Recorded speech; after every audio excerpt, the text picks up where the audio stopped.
खबर शामिल करते हैं लाहौर से, जहां इन्वेस्टिगेशन पुलिस की सालाना कारकर्दगी रिपोर्ट जारी। डीआईजी इन्वेस्टिगेशन इमरान किश्वर की अपने दफ्तर में मीडिया नुमाइंदों से गुफ्तगू। मजीद तफसीलात ब्यूरो चीफ लाहौर मियां कबीर अहमद की इस रिपोर्ट में। डीआईजी इन्वेस्टिगेशन ने साल 2023 की परफॉर्मेंस सहाफ़ी हजरात से शेयर की।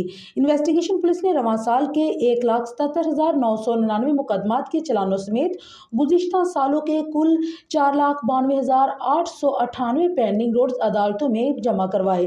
खतरनाक मुलजमान समेत कुल 2,53,332 मुलजमान गिरफ्तार किए गए।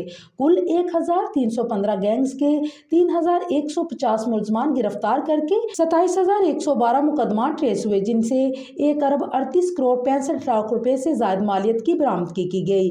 कत्ल, इक़दाम कत्ल और अंधे कत्ल के 2,676 मुलजमान गिरफ्तार। चलान अदालतों में पेश। ए कैटेगरी के 2,801 और बी कैटेगरी के 9,664 इश्तिहारी गिरफ्तार। अगवा के मुकदमात में 5,999 मगवी, बच्चियान और बालगान बाजियाब व तलाश करवाए गए।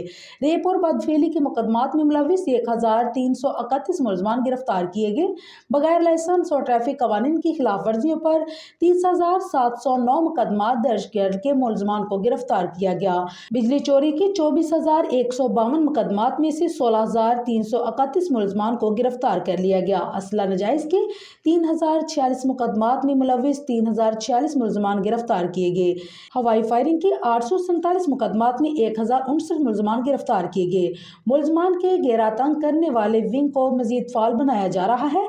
डीआईजी इमरान किश्वर की सहाफियों को ब्रीफिंग।